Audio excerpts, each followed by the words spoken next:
Tia, today our teacher spoke to us about putting others first before our own needs. That's very nice. Tell me something, Tia. Even if it makes them unhappy, do people put others before their own needs? Some people who have a really nice heart do. I remember the story of the happy prince. Do you want to hear it, Tofu? Yes.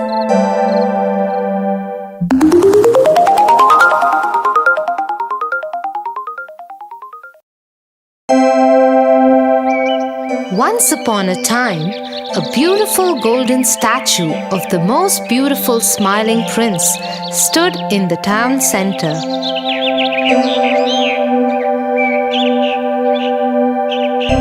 It was covered with gold leaves and had eyes made of blue sapphire. It had a huge red ruby on the hilt of its sword. Everyone who ever saw the happy prince fell in love with it. The baker, whose flour had just fallen on the floor, saw it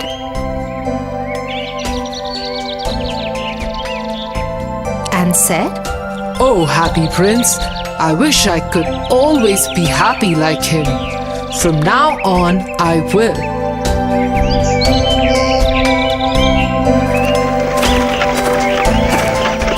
The schoolgirl, whose mother wouldn't buy her ice cream, saw the happy prince and said, "Oh, the happy prince! I wish I could always be like him. From now on, I will."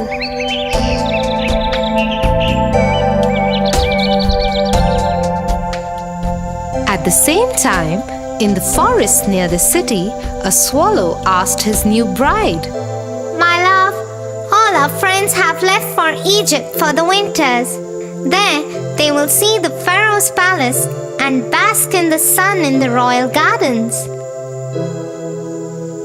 They will enjoy many fruits and berries of different kinds. We must join them there." But his bride just nodded her head to say no. "We will come back after the winters. You must let go of your attachment with this home and dwelling." Bride again nods no. "You are being foolish, my new bride, but I must go. My friends wait for me." And so the swallow flies away.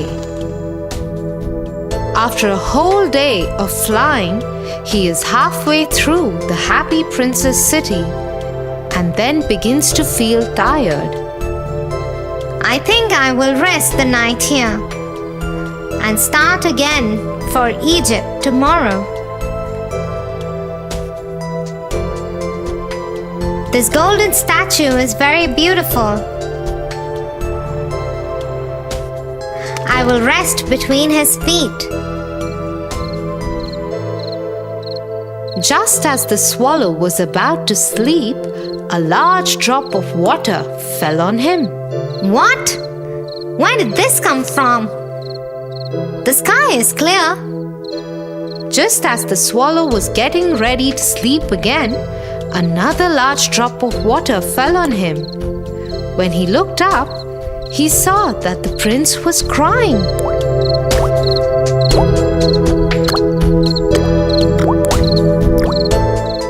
"Who are you?" "I am the happy prince."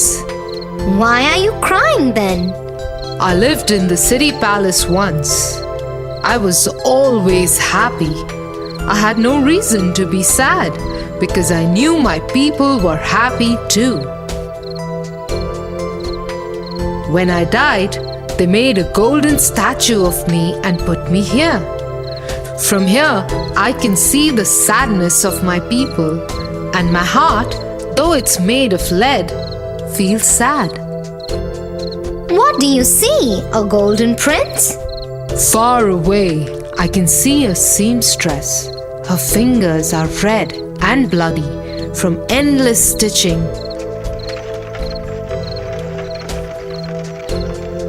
Next to her, on a bed, is a little boy. He is sick with fever and is crying out for oranges. But the seamstress doesn't have anything other than river water to give him. Oh, Swallow, take the ruby from my sword and give it to her. No, no. I have to go to Egypt. I cannot stay. And if I go to the seamstress's house, I won't be able to reach Egypt. Please, Swallow, the child is very thirsty. Well, okay.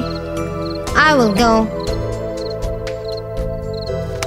So the swallow took the ruby from the hilt of the prince's sword and flew to the seamstress's house. By the time he got there, the tired seamstress had fallen asleep on her working table. So the swallow kept the ruby on the table. Then he flew around the sick boy's bed, flapping his wings.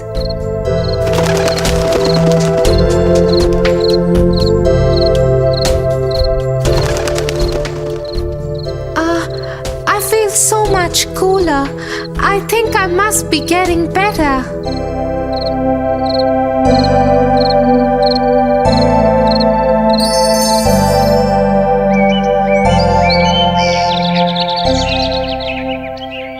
By the time the swallow returned, it was the next night.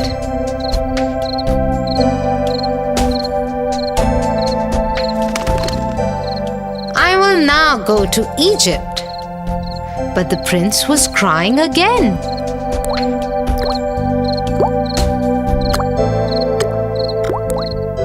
I can see a hard-working man filled with despair.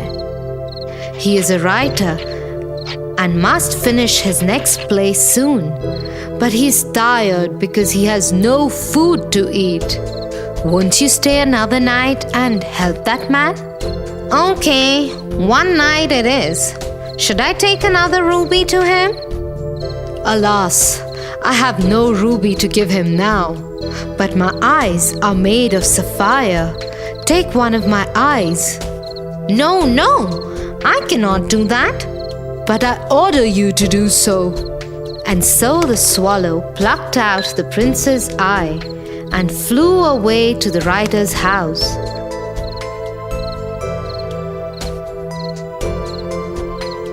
By the time he reached there, the writer had fainted out of hunger and cold.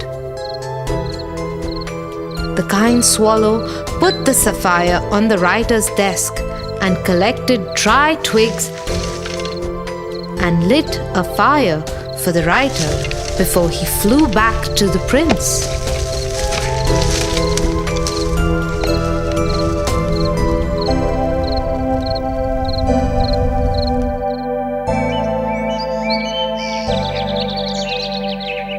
When he returned to the prince, it was the next night again.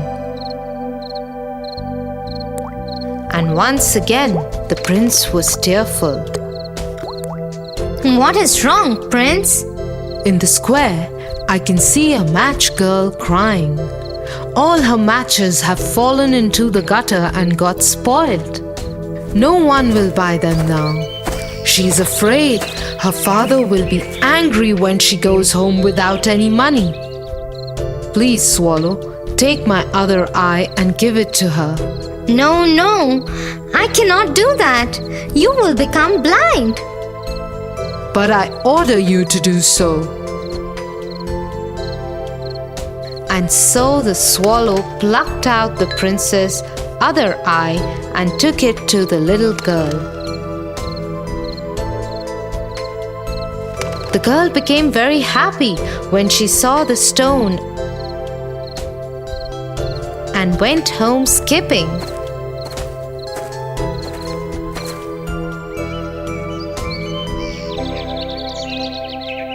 The swallow returned to the prince.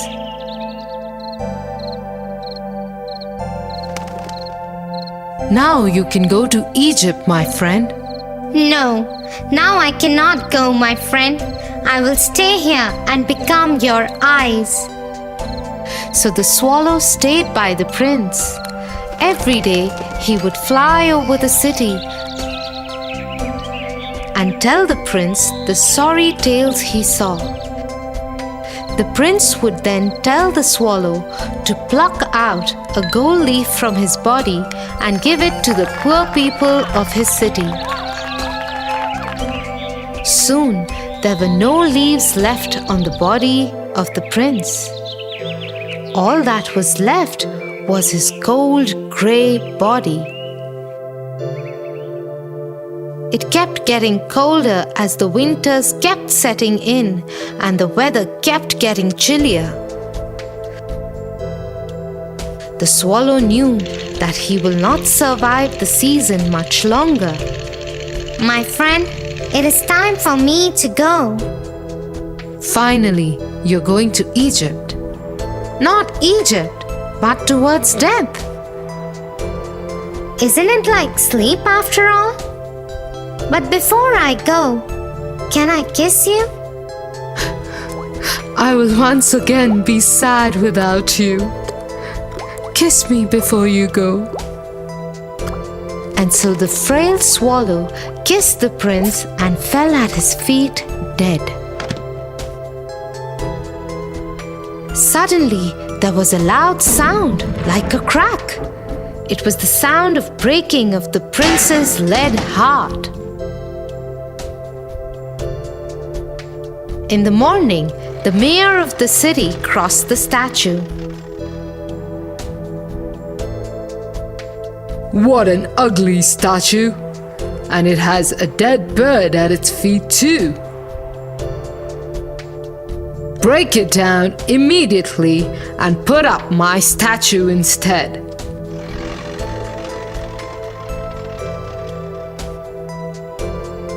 A few hours later, when the mayor's men broke the statue apart,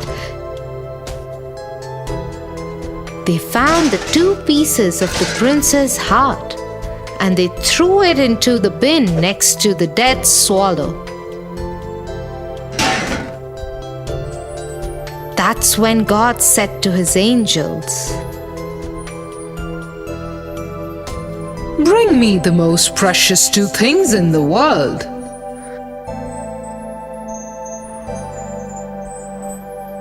and they took the dead swallow and the prince's broken heart to God. Well chosen, my angels. From now on, the swallow will sing in my heaven, and the prince will praise my ways. So you see, Tofu, even if you forgo some happiness by putting others before you, there are always better things waiting for you. Yes, Tia. Now I understand what my teacher was talking about.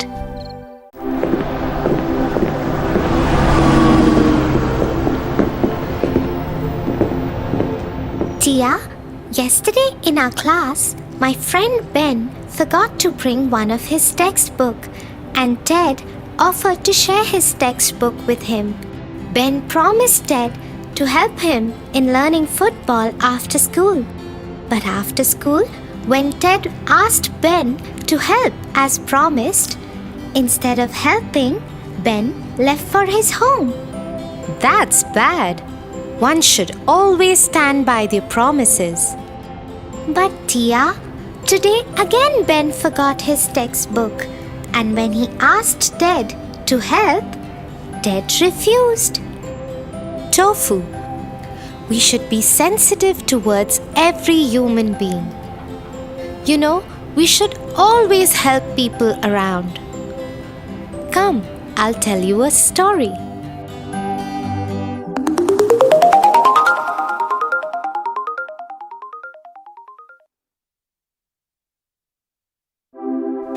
Once upon a time, there lived a beautiful princess in the kingdom of a very humble king. The princess was so pampered by her father that she turned out to be a little proud of the fact that she is a princess.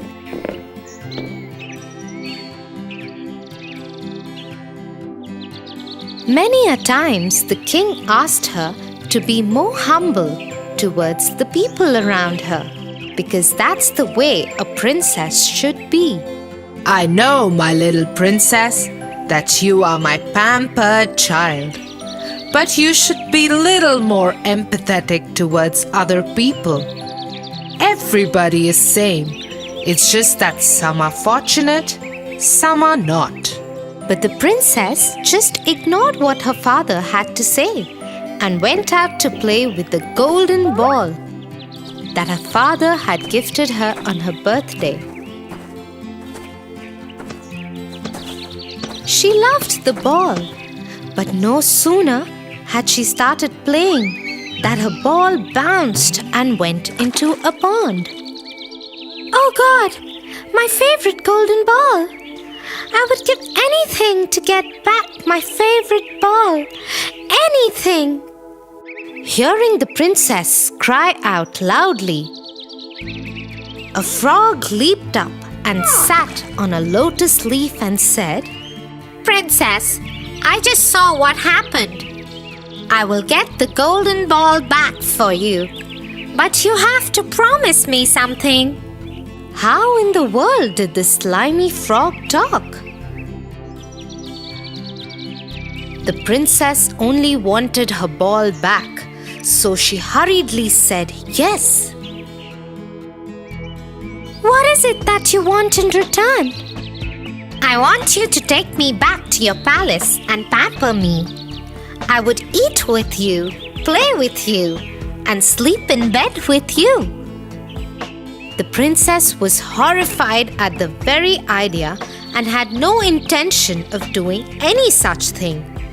She agreed to the condition as she thought the frog would not be able to reach the palace on his own, and she had no intention of taking him along with her. She told him to hurry and get the ball back, and waited with bated breath for her golden ball. The frog jumped into the pond and in no time at all came back with the golden ball. She took the ball from him and ran back to her palace as fast as she could. "Princess, come back! You promised to take me with you! You can't break your promise!" But the princess ignored to his calling and ran as fast as she could. She was relieved when she reached her room and soon forgot all about the frog.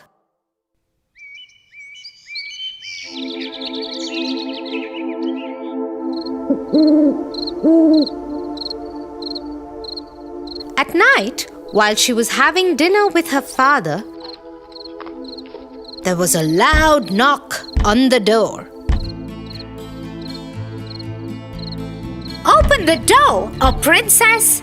It's me, the frog from the pond. You promised to keep me with you. Being a true princess, you should keep up to your promise now." Who is that, and what does he want? The princess, being a little scared of her father, told him about the afternoon incidents.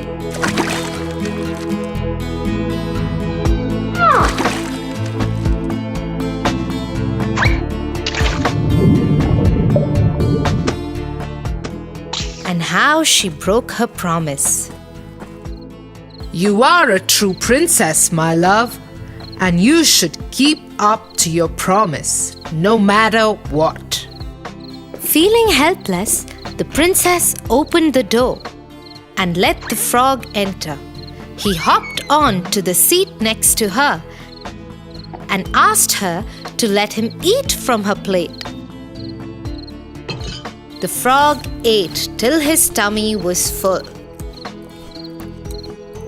But the princess couldn't eat a single bite, thinking about the slimy frog eating from her plate. Then the frog asked her to carry him to her bedroom and let him sleep in her bed. Unwillingly, she picked him up in her hands and went upstairs. The frog jumped on her bed and snuggled cozily in her huge, soft bed.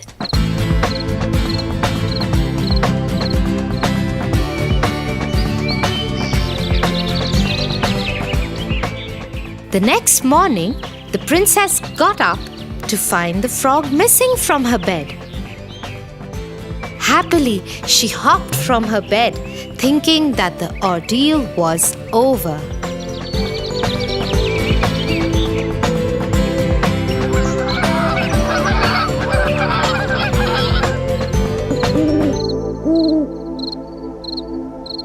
But as the night fell, the knock again happened. And again the frog ate from her plate and slept in her bed.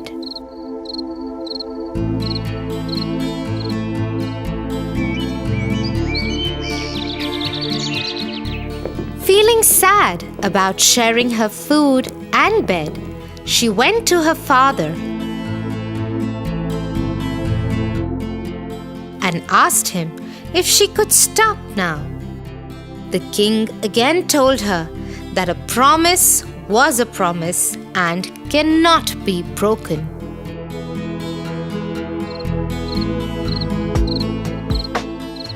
It was the third night when the frog came in again to eat and sleep in her bed.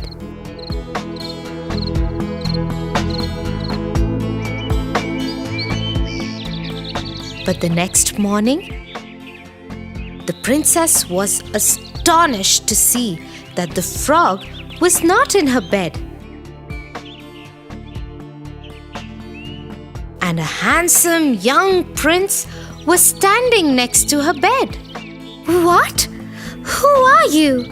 Where is the slimy frog?"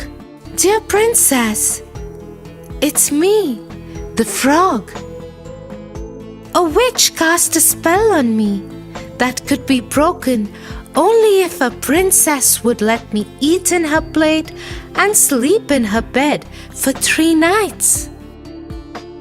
You broke that spell by keeping your promise, and here I am, standing in front of you. I am the prince from the neighboring country. "Would you like to be my wife?" Not able to resist the handsome prince, she said yes, but had something more to say.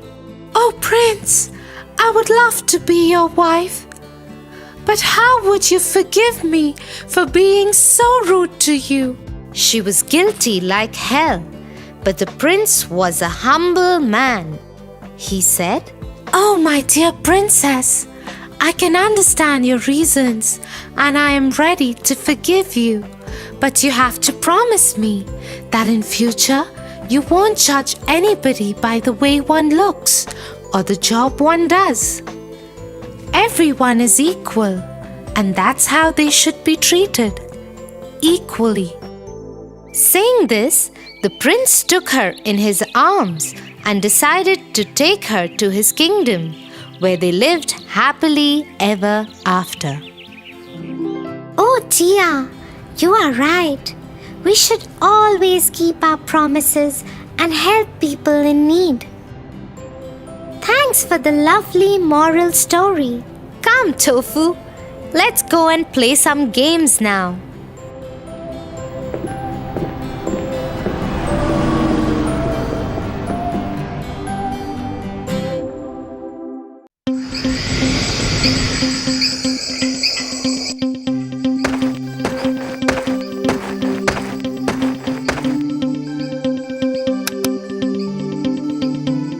Good night, Tia.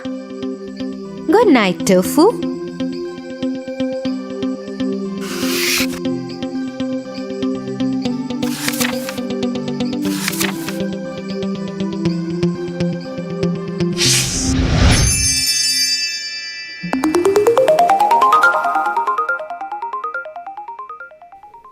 Once upon a time, there lived a lonely couple who only wished to have a child. They lived in a little house all on their own.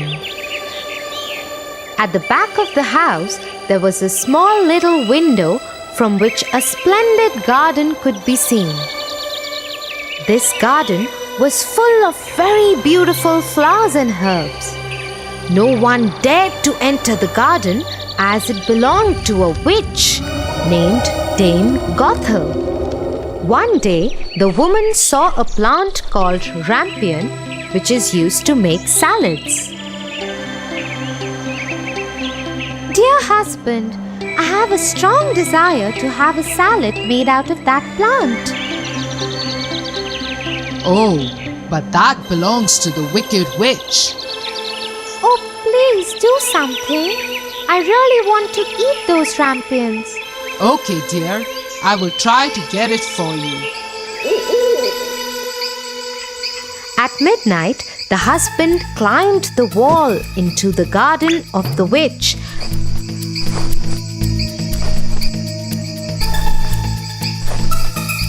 and started taking some rampions.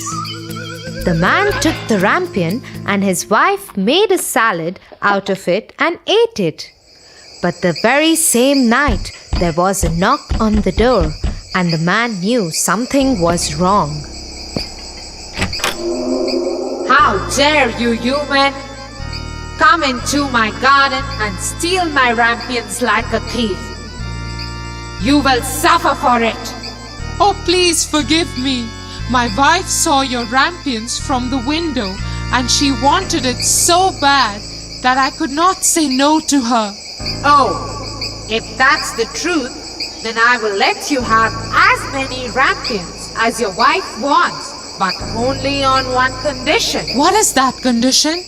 You must give me the child which your wife will bring into this world. The man, in his terror, consented to everything. As time passed by, the couple gave birth to a beautiful little baby girl. But that very same night, the witch came to their door and took away the baby girl, leaving the poor parents in complete sorrow. You are such a beautiful looking girl. I will name you Rapunzel and take care of you. Ha ha ha ha ha. The witch kept her locked in a tower with no doors and stairs, but just a small little window. As the time passed by, Rapunzel grew into a beautiful girl with very long golden locks. But her beauty went in vain because the cruel witch never allowed her to go anywhere. Sad Rapunzel just used to stand at the little window and sing sad songs. When the witch had to visit Rapunzel, she used to ask Rapunzel to let down her hair.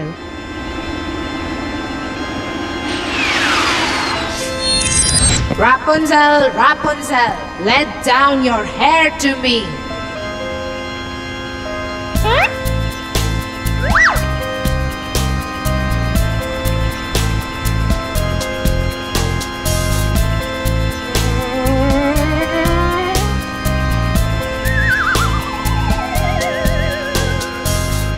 One day, when Rapunzel was standing at the window singing sad songs,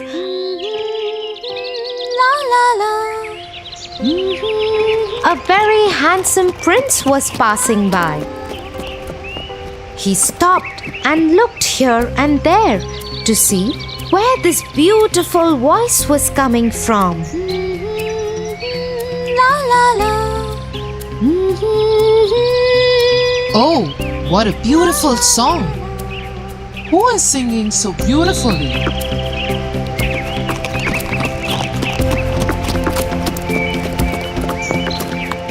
The prince noticed the beautiful voice coming from the tower.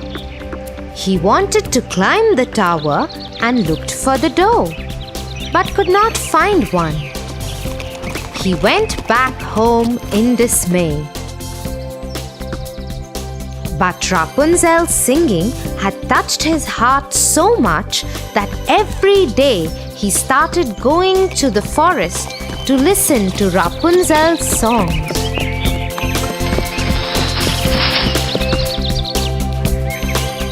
One day, he was standing behind the tree when he saw the witch coming. And he heard what she said. Rapunzel, Rapunzel, let down your hair to me. Then Rapunzel let down her long, beautiful hair.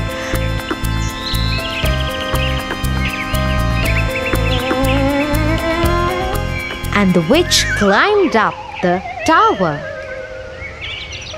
Oh, that's the way to climb up to the tower. I shall do the same.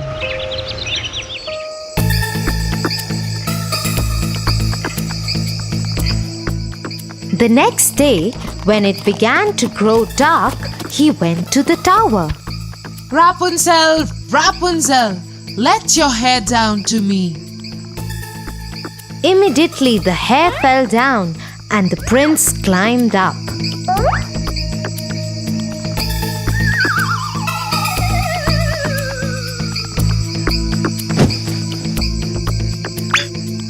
Oh, who are you? Oh Lord, you are the most beautiful maiden that I have ever seen in my life. I have lost my heart to you. Will you marry me? Will you be my wife and live with me in my kingdom? Oh, my prince, I wish that was possible. But the witch won't let me go out of this tower. And if she comes to know about you, she will kill you. I don't care. You are coming with me now. Come on, let's go. Oh, prince, I am ready to go away with you. But I do not know how to get down. If I let down my hair, then how will I get down? You are right. You have to go now. The witch will come soon. Yes, don't worry, Rapunzel. I will think of something and come back tomorrow. That moment, when the prince was climbing down the tower, the witch saw him. Oh, so he wants to take Rapunzel away. They both will have to pay for this. The witch climbed the tower after asking Rapunzel to let down her hair.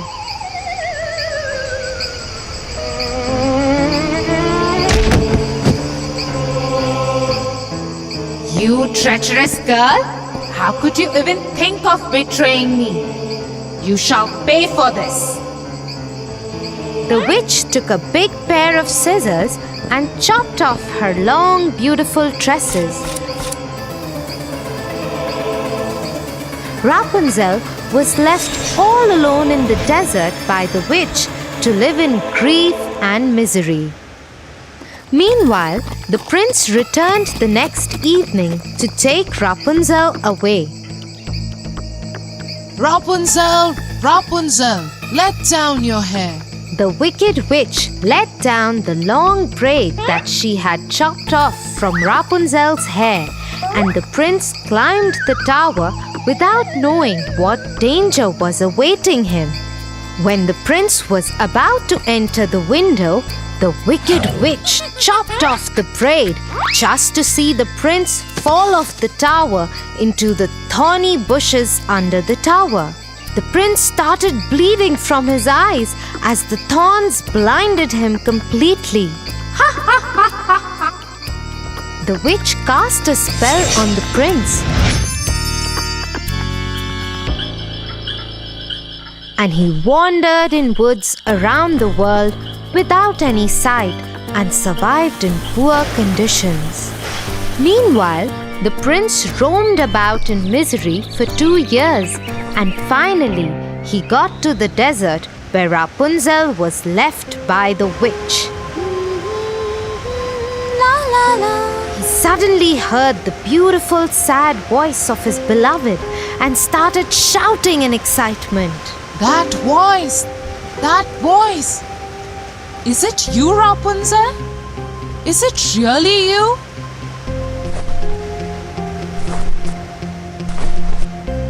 He went towards it, and when he approached, Rapunzel said, Oh, Prince, you finally found me. I missed you so much. I am so happy to see you that I can't stop crying. Two of her tears fell on his eyes, and they grew clear again, and he could see with them as before. I can see again. Oh, my sweet Rapunzel, what have they done to us?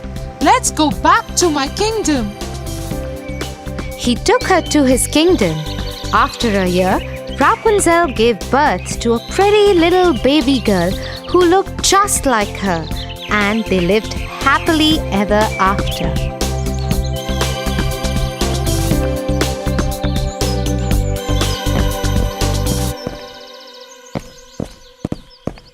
Get up, Tofu, or you'll get late for school. Get up, Tofu. Tia, you? What happened? That was... Yeah, I know. That was me in your dream. Now get up and get ready.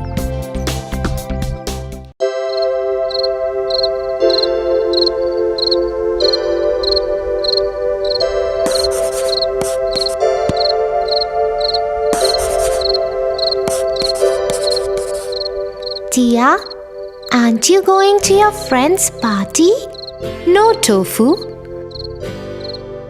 Mommy has asked me to stay home with you tonight because she and Papa will be returning home late. Oh no, I'm sorry, Tia. Because of me, you can't go to your party. It's okay, Tofu. Sometimes we have to sacrifice things for the ones we love. Just like the Little Mermaid. Little Mermaid. Is it a story? Tell me, Tia, please.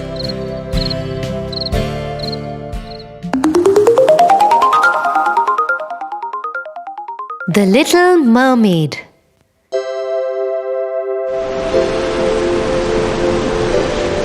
Once upon a time, there was a sea kingdom at the bottom of the sea. The king of the seas had 6 beautiful daughters who were mermaids.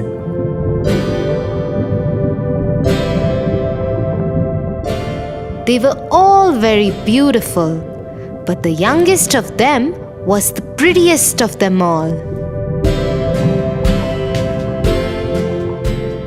She had a gentle face, big round eyes, and a voice sweeter than anyone else's in the world. When the Little Mermaid turned 15 years old, her grandmother called her to her room. "Come, my darling. Today you have turned 15. And from now onwards, you can go to the world above. Just remember, the people above are very different from us. They do not have a beautiful fish tail like us. Instead, they have 2 legs. Thank you, Grandmother.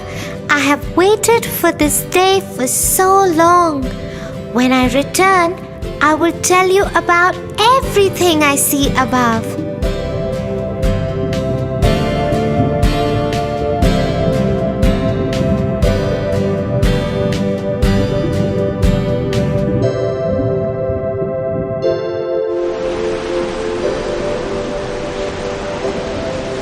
That night, the Little Mermaid went to the surface of the water.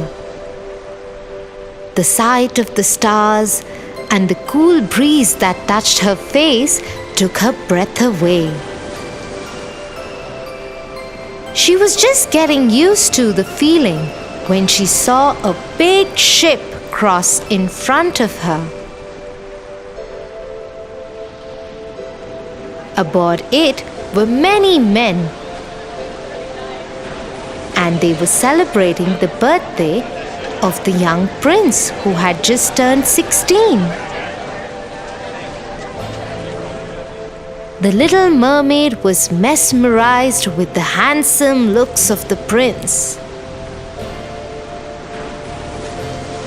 She couldn't take her eyes off him as the ship sailed past her. She was so lost in him that she did not notice the storm build up in the sky and the sea begin to rage. The ship had only sailed a little further when the storm shook it up. The sailors tried to stir it to safety, but many men, including the prince, fell into the sea. The little mermaid rushed to him and saved him from drowning. She took him ashore. Don't worry, you are safe. Open your eyes. But the prince lay unconscious. The mermaid decided to get help.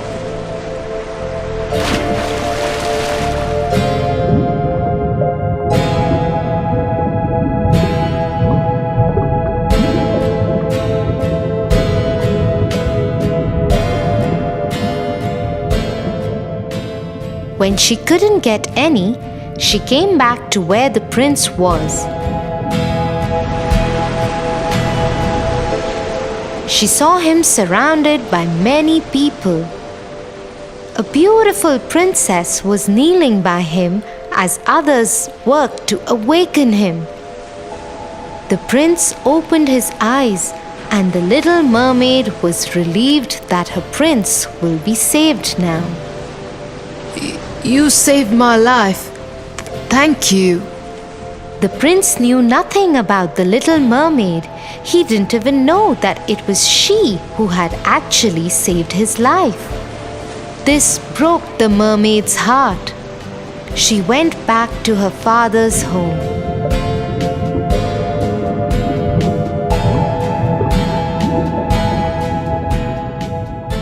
She told her sisters and grandmother what had happened. Forget him, child. Humans and we are very different. To be with him forever, you will have to get him to love you more than anything else he loves in the world, even more than his own parents. How will that ever happen? Think about it. But the little mermaid could not forget the handsome prince. Every night she visited the spot where she had laid him after saving his life. One day, she decided to visit the witch in her father's kingdom. Maybe she knew a way that the mermaid could be with the prince.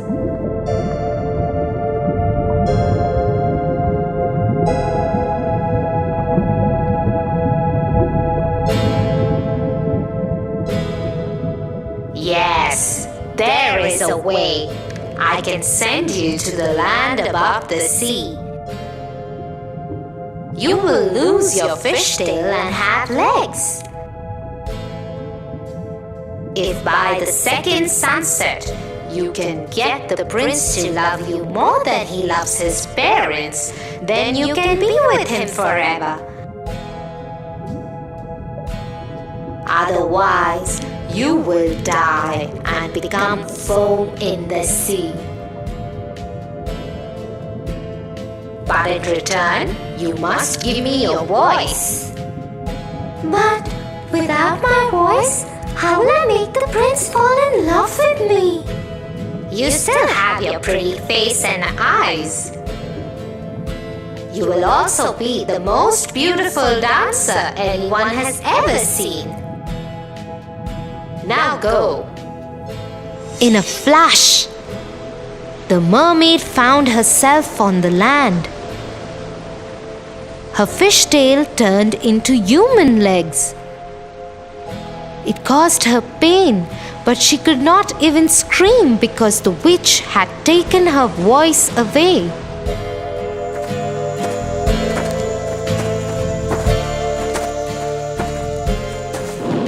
Somehow, the mermaid made her way to the prince's castle. There was a big celebration going on there, but the guards would not let the mermaid enter because they didn't know who she was, and she couldn't answer them when they asked her about it. So she was not allowed to enter. Somewhere in the castle, music started playing. Remembering what the witch had said about dancing, Little Mermaid started dancing.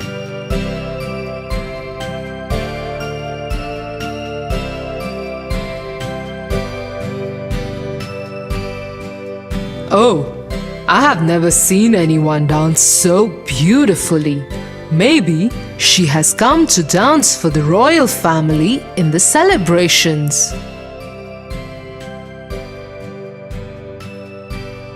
Oh, she is a dancer. Let me take her to the court. Once the mermaid reached the royal court,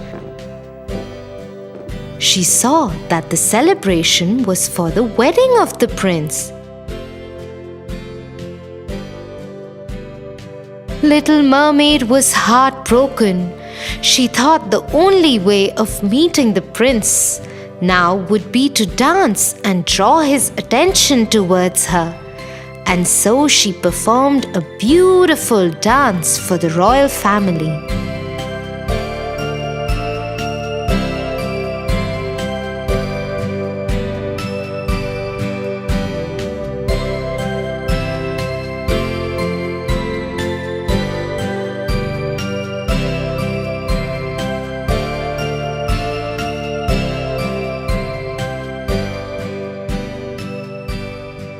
When the prince saw her, he came up to her.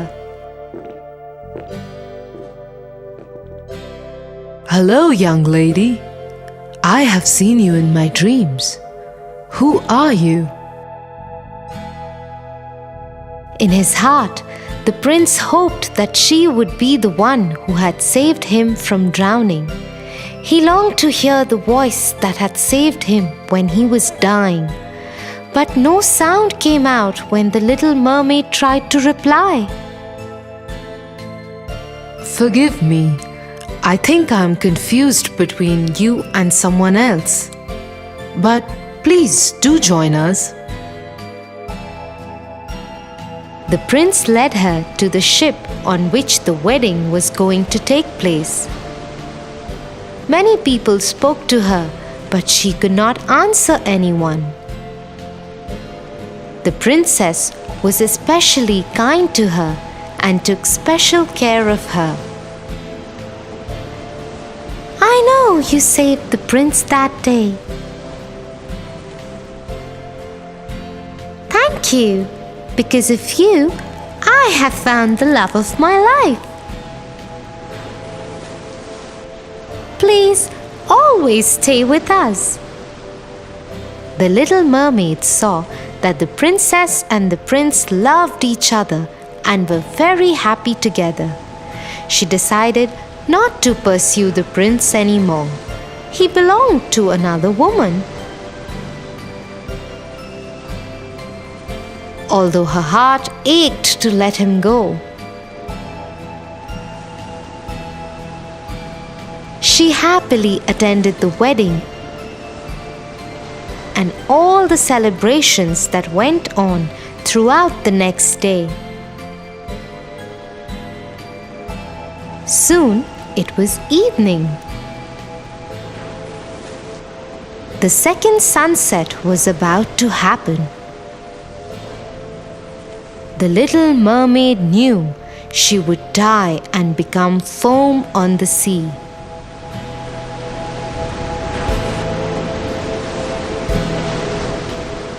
As she stood there, looking at the prince and his princess, she heard some voices behind her.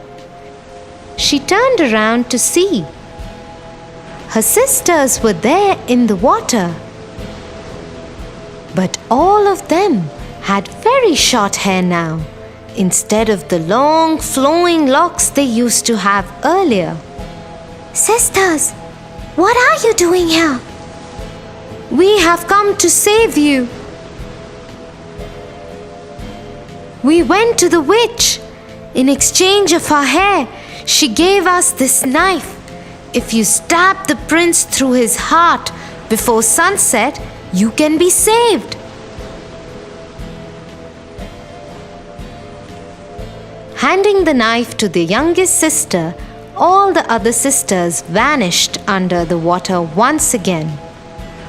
The little mermaid stood there holding the knife to her heart. She looked at the newlyweds once again.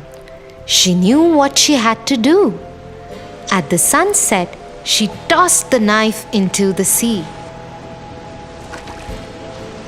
Goodbye, my love. And so, for the happiness of her beloved prince, the little mermaid sacrificed her own life and joined the sea as foam.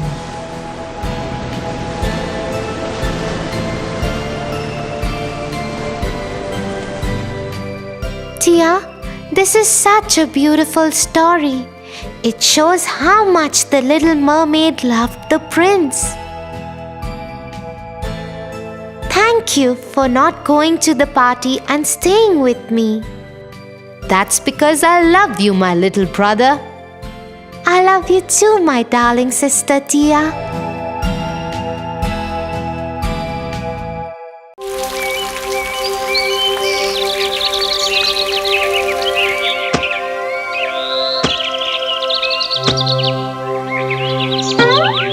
Hey, Tofu. Do you want to come with me? I just saw my piggy bank has enough money to buy new books and toys for the children at the orphanage. You can help me buy and distribute the goodies. You are going to give away all your savings to other children? How can you do that?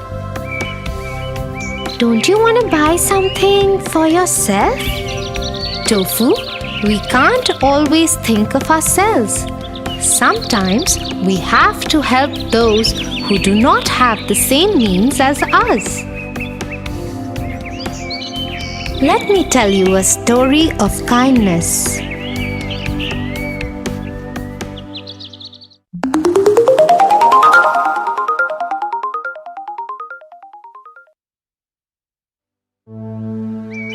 This is a story from a long, long time ago in Nottingham, England, when Prince Richard ruled the country. His younger brother, Prince John, was a wicked prince who took care of the state while the king was away for wars. Prince John was unkind to common people of Nottingham and had no consideration for the poor. Under his charge, the rich became richer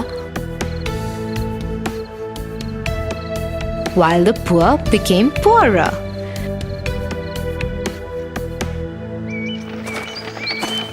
The poor had no savior to save them other than Robin Hood, or the Hooded Thief as he was popularly known. Robin Hood had a trusted companion called Little John.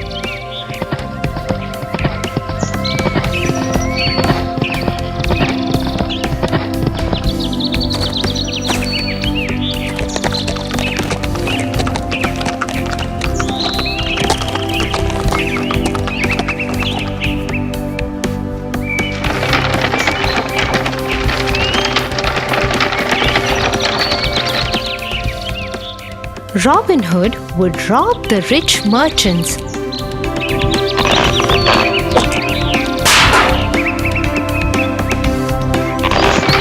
and the princes' caravans that carried the huge taxes collected from the poor as they crossed the Sherwood Forest, which was the home of Robin Hood, on the way to the prince's treasury. and he would distribute the loot amongst the poor. His generosity earned him the name Prince of Thieves amongst the common people, and also many rewards that were announced by the sheriff for his capture.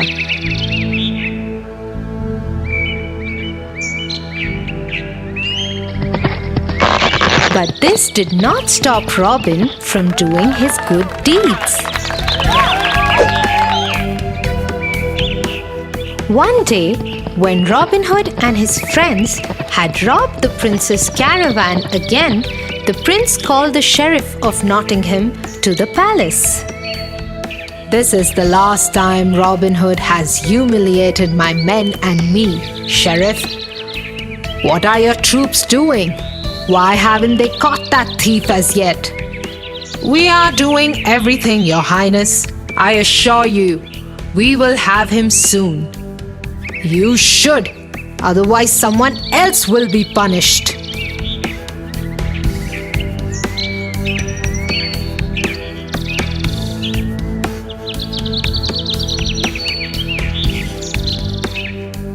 The sheriff made a new plan with his men.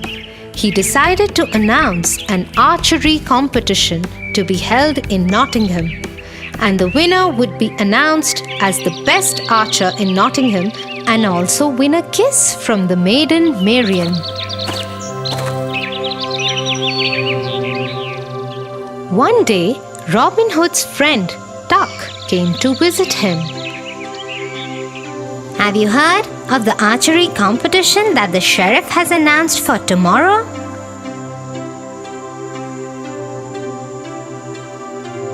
Yes, we have, Friar. And the men and I think Robin shouldn't go to it. It is a trap laid by the sheriff. All of England knows that Robin Hood is the best archer by far. Robin doesn't need to go and prove anything there. You worry too much, Little John. Lighten up. We will go and have some fun tomorrow. And to ensure that no one recognizes us, we'll wear disguises. And so the next day, Robin Hood and his friends wore disguises and went to the competition.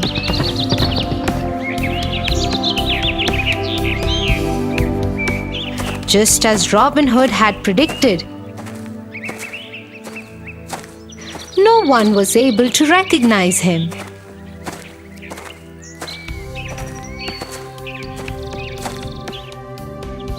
Soon it was Robin Hood's turn to shoot the arrows.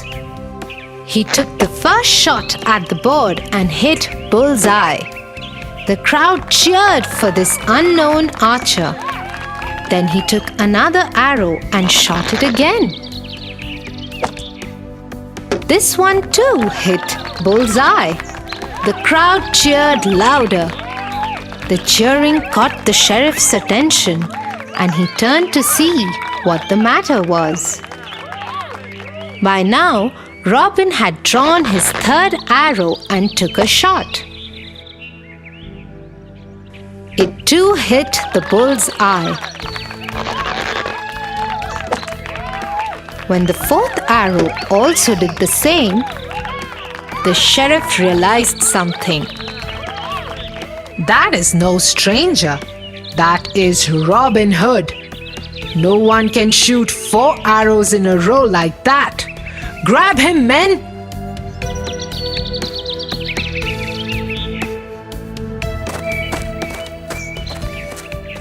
The whole crowd broke into a frenzy as the sheriff's men arrested Robin Hood. Off with his head! But Little John moved like a lightning flash and grabbed the prince and put a knife to his throat.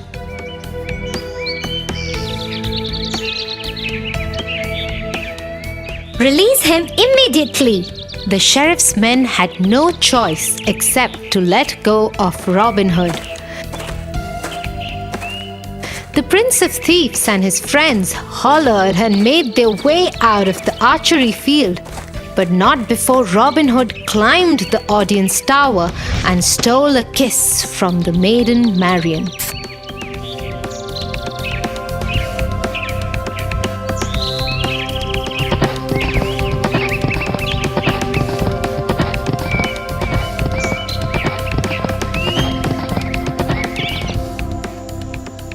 Back at the Sherwood Forest, Robin Hood and his friends got together and celebrated. You were right, Robin Hood.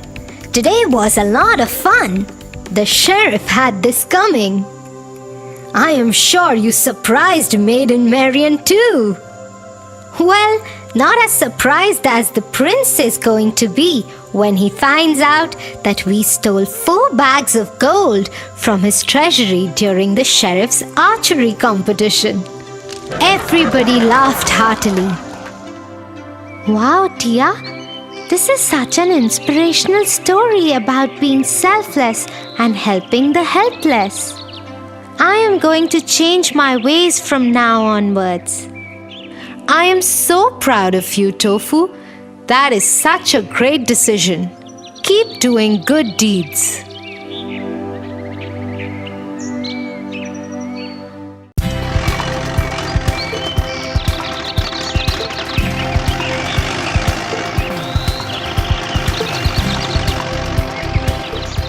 Tia, I think we will take long to reach. Can you please tell me some interesting story? Why not, Tofu? Let me tell you a story about a princess and a bad fairy. Sleeping Beauty.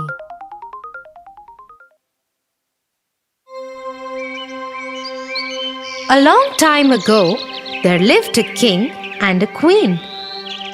They wished for a child for a very long time.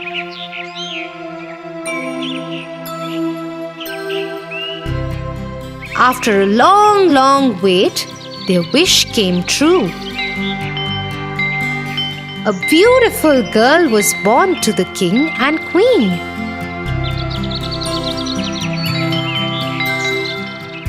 The king announced to his people, We are blessed with a baby princess, and her name is Sunshine. Hooray! said the people.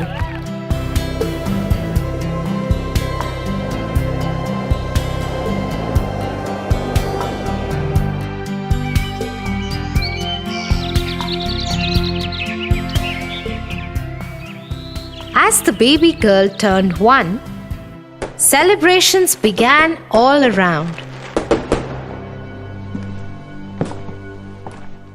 A big party had to be planned.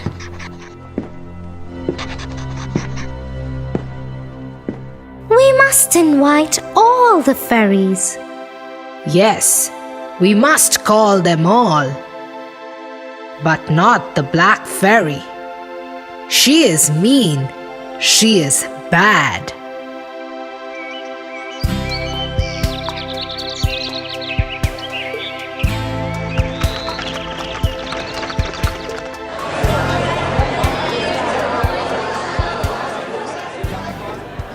The party was a lot of fun.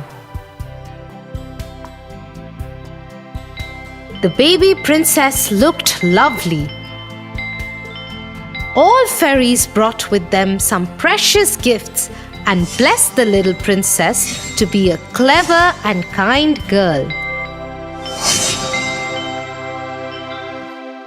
Suddenly, the castle was filled with blue smoke and nobody could see anything. As soon as the blue smoke settled, King and Queen were shocked to see the Black Fairy.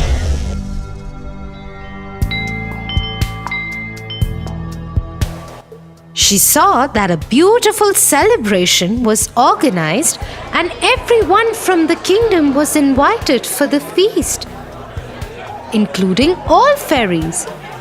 She became very angry for not being invited, and that's why she cursed the baby princess. On your 16th birthday, before the sun sets, you'll prick on a spindle and die.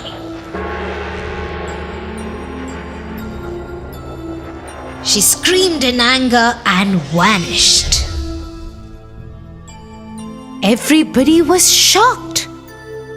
Suddenly, a young fairy who had not yet given her blessings to the little princess said, I can't take away the black fairy's curse, but I'll definitely try to help. When the princess pricks herself, she won't die. Instead, she'll go into a deep sleep and shall only awaken with a kiss from a prince who loves her.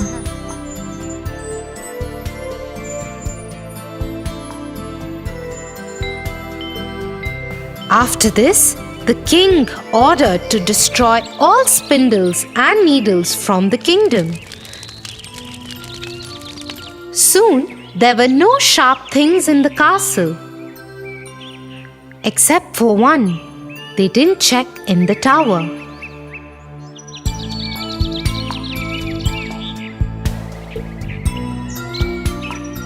As years passed by, the baby grew under supervision of fairies and turned out to be a very beautiful young girl.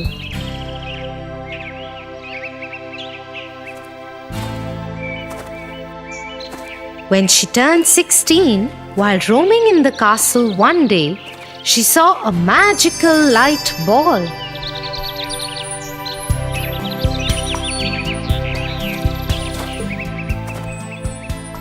And followed the light ball.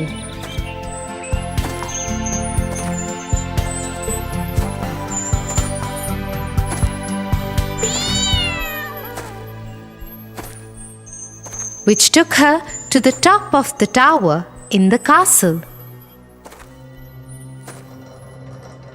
Inside, there was an old woman bent over a spinning wheel. Come here. You must try spinning this wheel.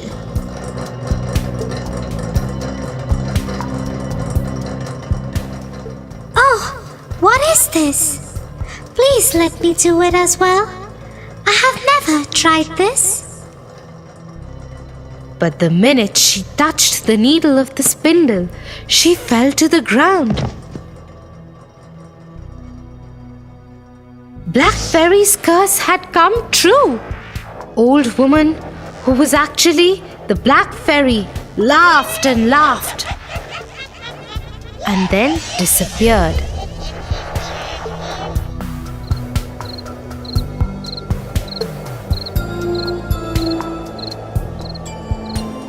The king, who remembered the words of the last fairy,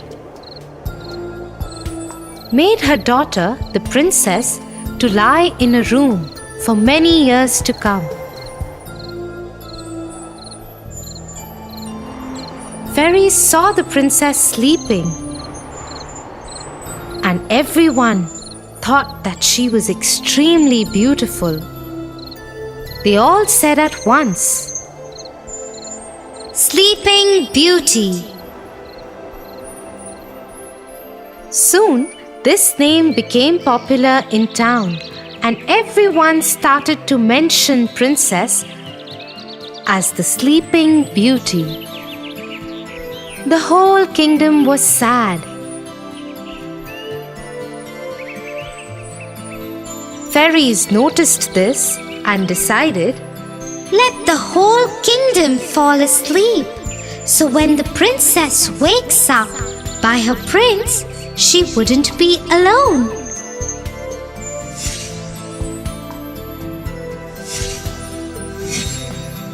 Everyone in the kingdom fell asleep. The king, the queen, the servants, soldiers, everyone in town fell asleep. Even all the animals fell asleep. Everything in the kingdom stopped. Soon, a thick forest grew around the castle and hid it.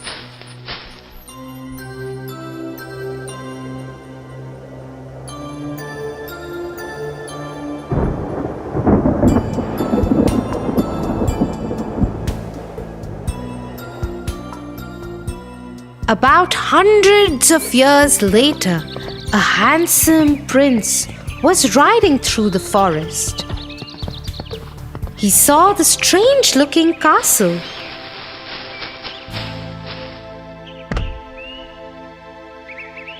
The accompanying soldiers told the prince that this is the castle of the Sleeping Beauty. He had heard stories of Sleeping Beauty and started to explore it.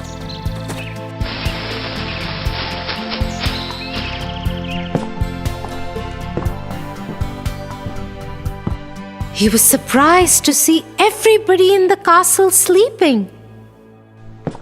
When he entered more, he saw even the king and queen were sleeping.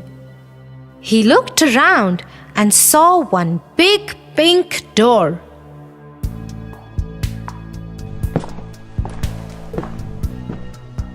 He tried to open the door, but it was difficult to open as it was closed for so many years. After trying hard, he managed to open the door, and to his surprise, he found Sleeping Beauty lying on a beautiful bed in that room. The moment he saw her, he just fell in love with her. I really want to know who this beautiful girl is. She looks so gentle and peaceful, he said. He leaned down and kissed her. Instantly, the kiss lifted the spell and the princess woke up. The king, queen, and all the people and animals in the kingdom were awake again.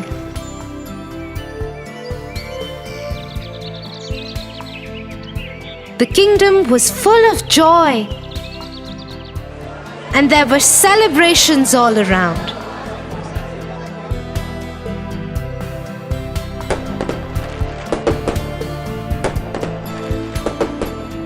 The prince and the princess soon got married and lived happily ever after. Wow! It means no matter if bad people think bad for you, there are always some well-wishers to help you out.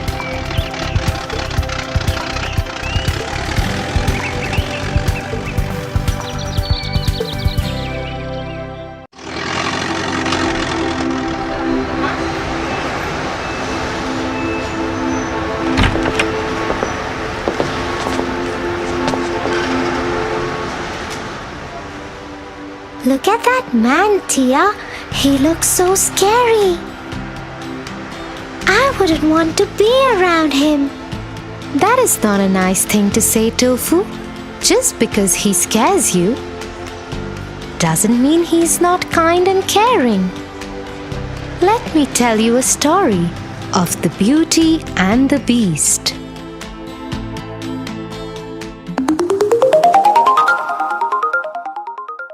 The Beauty and the Beast.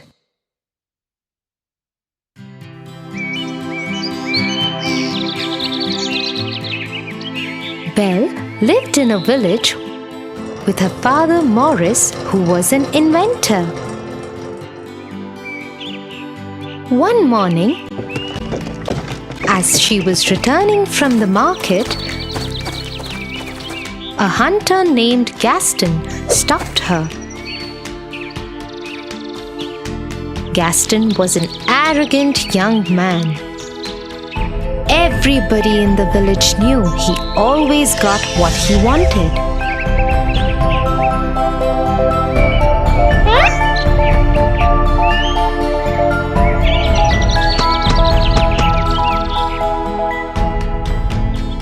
But no one ever dared stand up against him because his father was the village head. The only person who paid no attention to Gaston was Belle. But Gaston was obsessed with her and wanted to marry her. Belle, let me walk you home. Oh, Gaston, no, thank you. I can go home myself. I insist. I have to talk to your father about something important too. Belle continued walking, ignoring Gaston, who started walking with her.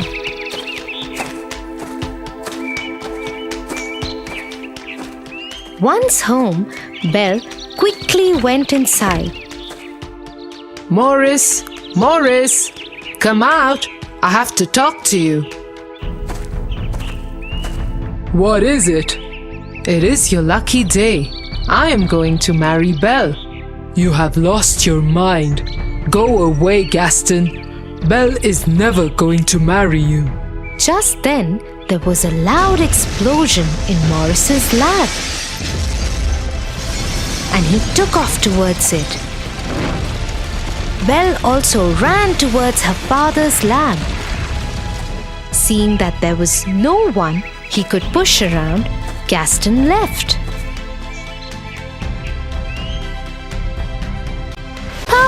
Papa, are you all right? I have done it, Belle. My experiment was successful.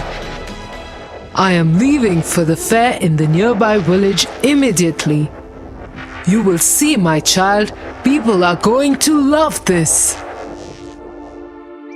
And so Morris leapt on his horse Philip and rode off.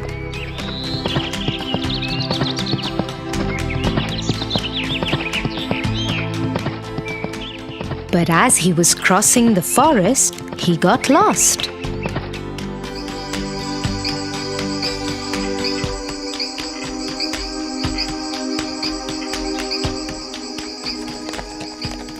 After a few hours, Philip and he landed in front of a huge, lonely castle.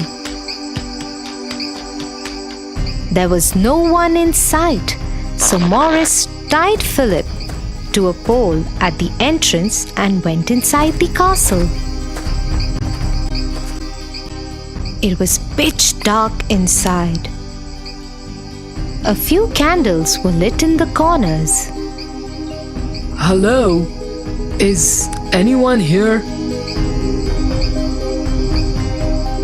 I am lost.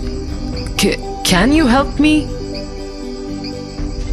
A large shadow came across the wall. As it came into light, Morris saw that it was not a man, but a huge, angry beast with an ugly scar across his face. How dare you enter my castle? You need help? I will help you. I'm sorry. I will leave immediately. And Morris started running back the way he had come. But the beast got him and started dragging him. He took him down the staircase and locked him in the dungeon. Please let me go. Please let me go. You will stay here forever. This dungeon is your world now.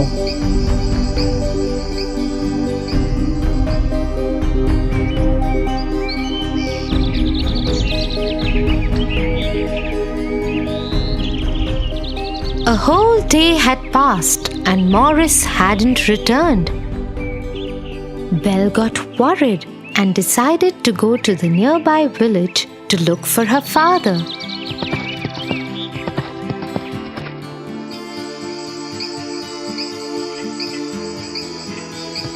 But she too got lost in the forest and landed up at the same castle. Philip was still there, tied to the pole. Belle decided to go inside, just in case her father was there. Hello? Papa? anybody here? How dare you enter my castle? Get out right away before I lock you in the dungeon too. Suddenly, the beast moved out of the shadows and stood in front of Belle. She was terrified of him, but dared not run. Somewhere from far away, she could hear another voice. It was her father. Please, please let me go. Let me go, please. Open this door. Let me go, please. Do you have my father? Can you please let him go? Hey, what are you saying? I will stay instead of him. Please let him go. Hearing this, the beast took Belle's hand and dragged her up the stairs.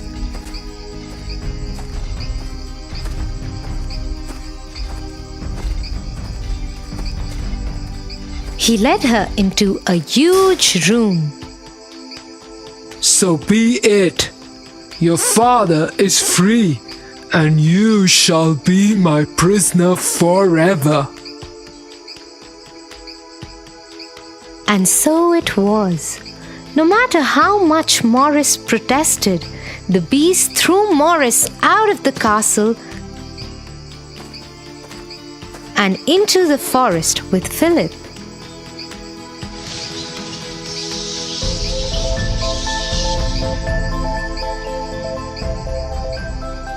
When dinner time came, Belle did not join the beast for dinner. Instead, she stayed in her room crying. The beast entered her room and said, If you are going to stay in this castle, you have to follow its rules. You are expected at dinner. Don't you dare miss it next time. You are a monster. You didn't even let me see my father one last time. Go away. I hate you. Seeing Belle heartbroken, the beast felt bad. He pulled out a hand mirror from his coat and gave it to her. In the mirror, she would be able to see whomever she wanted to see at that moment. Belle looked into the mirror and saw her father finally leaving from the castle and riding into the forest. But to her horror, she saw he and Philip had suddenly been attacked by a pack of wolves. She gave out a loud cry and ran downstairs out of the castle gates and towards her father. Soon, she found herself and her father Morris surrounded by ferocious wolves. Just as the wolves were about to attack Belle, a large paw grabbed one of them by the neck and threw it away.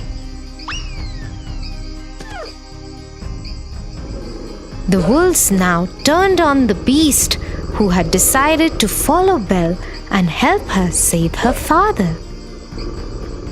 The beast scared them off, but not before they had bit into his arm and injured Morris too. He put Morris on Philip, who took off riding as soon as his master was secure.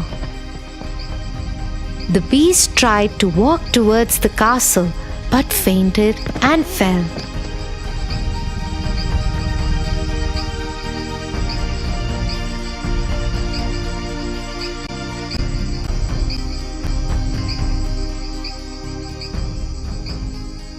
He woke up 2 days later to find Belle sitting by his bedside in his room. The wounds on the arm had been bandaged. You didn't go? You are awake. I hope you're feeling better. Thank you for saving our lives.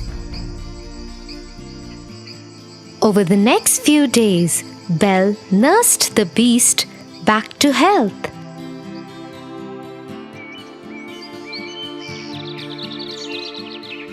As they spent time together, Belle realized that he wasn't as mean as he appeared to be the first day they had met.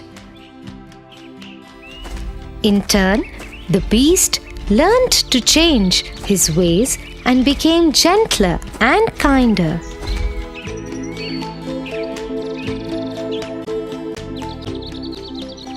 Soon they became very good friends. One day, Belle asked the beast if she could see her father in the mirror.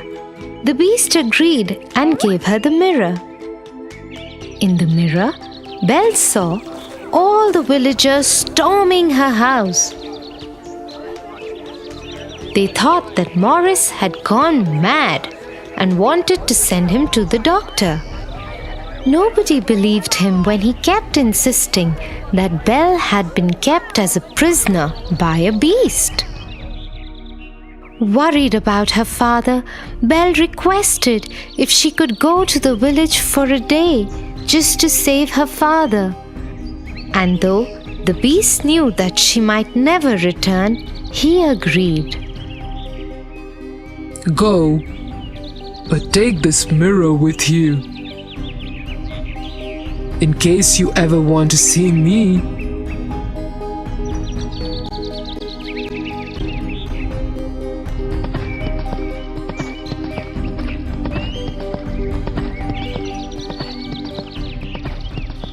Once Belle reached her house, she stood between her father and the villagers and tried to explain the truth.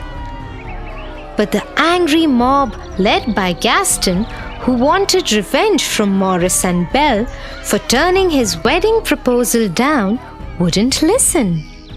Gaston grabbed Belle's hand and tried to get her out of the way. As she struggled to free herself, the beast's mirror fell out of her pocket. In it was the beast, looking right at them all. Goodness! She's shown the beast the way to the village. We must go and kill him before he comes here. The angry mob started marching towards the castle with fire torches and swords. They left behind Morris and Belle locked up in their house. Soon they stormed the castle gates. Gaston went upstairs and challenged the beast to a fight.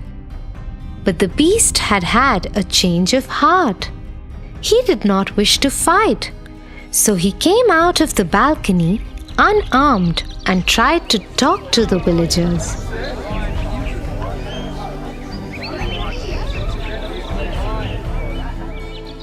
But Gaston wouldn't have it. He wanted to kill the beast, and so he attacked him. His sword pierced through the beast's stomach. Shocked, the beast swung his arm to protect himself. Scared, Gaston stepped backwards and fell off the balcony and died. Somehow, Belle had escaped from her house.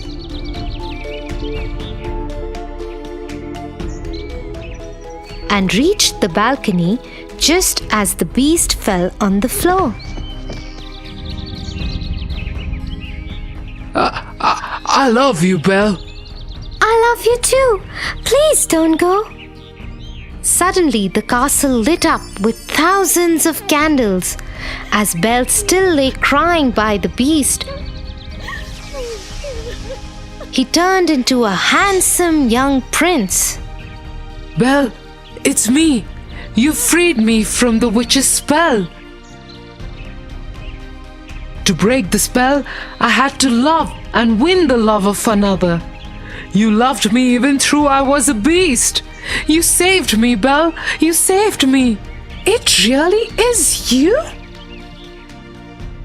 As they hugged each other, they saw the rest of the castle and the forest bloom with beautiful trees and flowers. So you see, Tofu, you should never judge people by the way they look.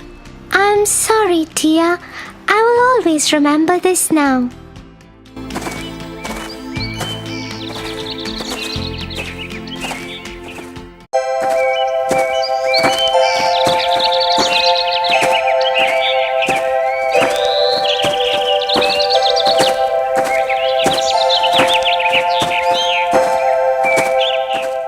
You know, my friend John stays with his cousins. Yesterday, he came late to the class and the teacher scolded him a lot. John said his cousin brothers made him finish their course before they let him leave for school. He said they always trouble him and make him do a lot of housework.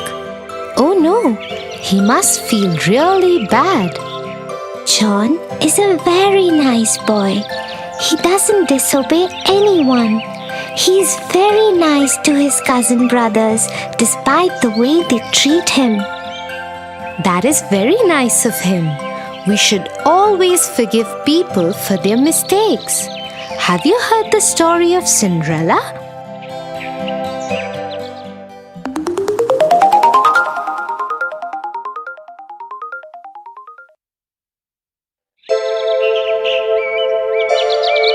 Once upon a time, there lived a young girl called Cinderella.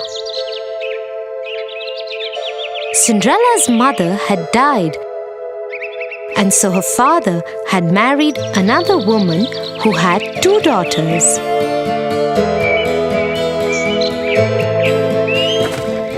One day, Cinderella's father went to work and never returned.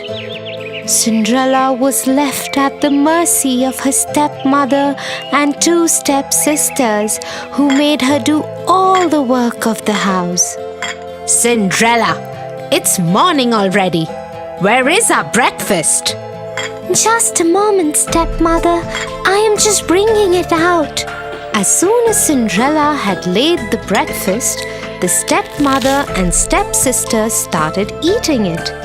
Cinderella served her own plate too and was about to eat when her stepsister pushed her own plate away. Yuck! I hate it. Yes, now that you mention it, it really is horrible. Mother, do something. Cinderella, are you trying to kill us?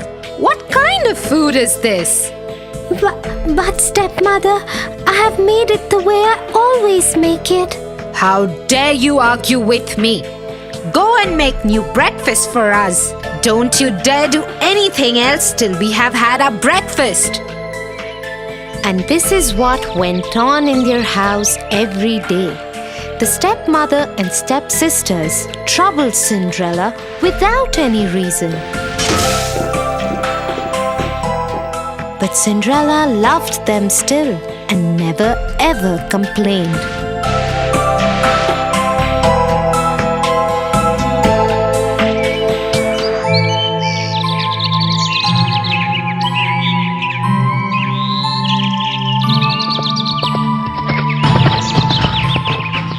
One day, an announcement was made in the village.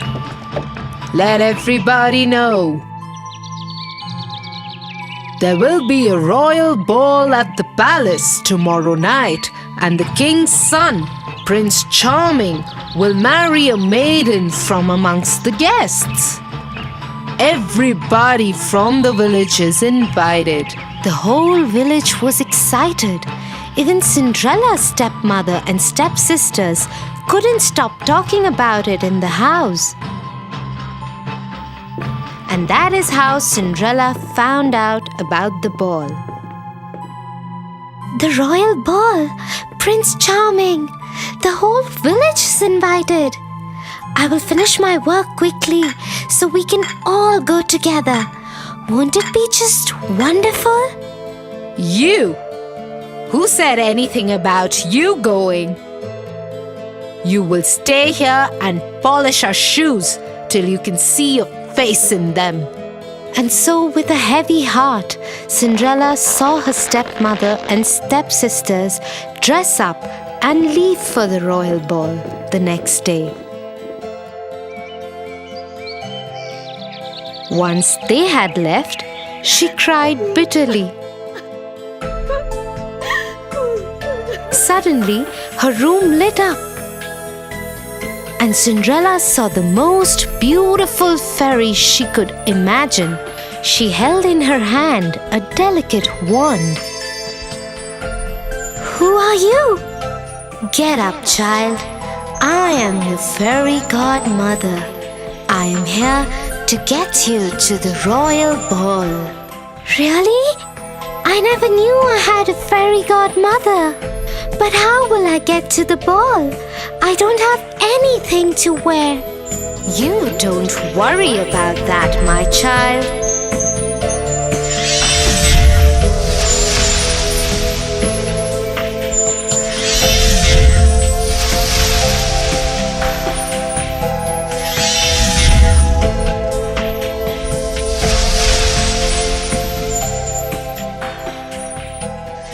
And so, in just a few minutes, Cinderella was ready for the royal ball.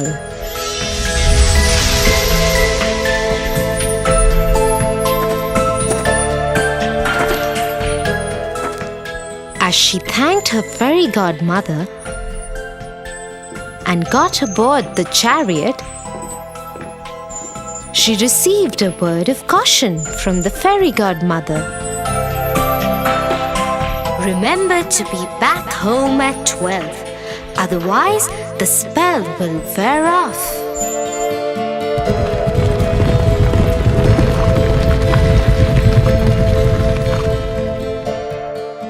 Soon Cinderella arrived at the palace. As she entered the great ballroom, everyone turned to look who this beautiful maiden was. Nobody could recognize her.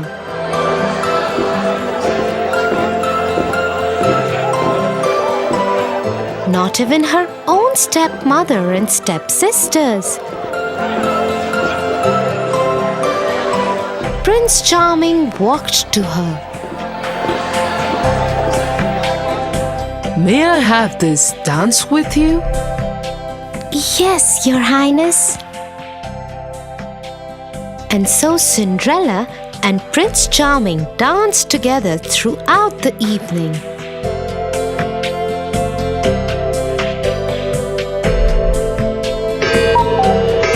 Till Cinderella heard the clock strike.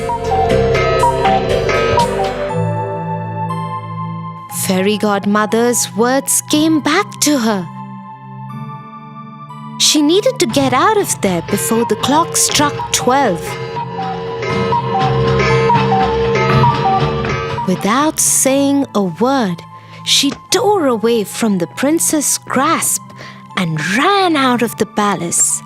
The prince ran after her. Wait! What is wrong? Why are you running? I don't even know your name. But Cinderella dared not wait or even look back. Her beautiful gown was already turning into rags again. Her hair was coming loose from the perfect bun that the fairy godmother had made for her.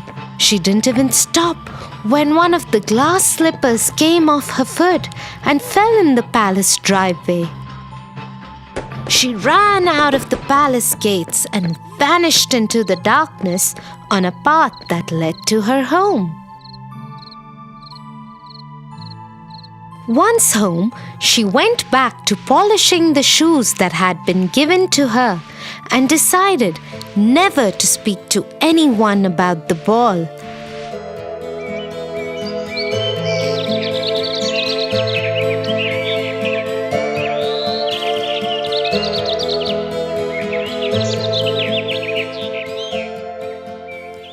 days later, 2 men from the palace showed up at their door. The lady that Prince Charming fell in love with left behind her glass slipper at the royal ball. The prince believes that such a beautiful slipper could fit only his beloved. And so we're asking all the girls in the village to try the slipper. The one whom it fits would be the one the prince will marry. If you have any girls in the house, please ask them to try the slipper. Oh, yes, yes. I am sure it was one of my daughters. The slipper would fit one of them. And so both the stepsisters tried to fit their foot into the slipper one by one. They pushed and pushed, but couldn't get their foot in. Looks like it wasn't your daughters after all. Is there any other young lady in the house? No, there isn't. You can leave. As the king's men made ready to leave, suddenly the door of the house was thrown open. And Prince Charming himself stood there. Who is this beautiful girl in the upstairs window? Madam, you have lied to us. I demand that the girl be called forth and try the slipper. Yes, but she is only a servant girl. Nevertheless, Cinderella, come down here at once. Yes, stepmother. The moment Prince Charming saw Cinderella, he knew he had found his beloved. He took the slipper from the king's man and slipped it onto her foot himself. The slipper fit perfectly in a moment. Cinderella was once again transformed into the beautiful maiden from the night of the ball.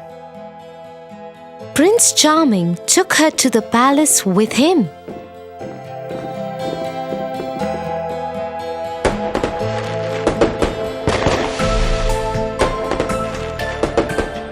He ordered that the stepmother and stepsisters be punished for lying to the king's men and treating Cinderella so badly and rudely.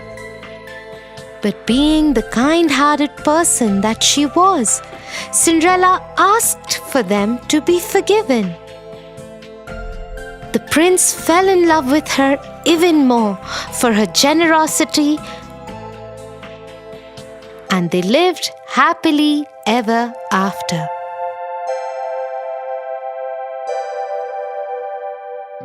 Wow, Tia, how wonderful is it to forgive people? Thank you for telling me this story. I will tell it to John too. I'm sure he will like it. Okay, shall we go home now? I think it's getting late.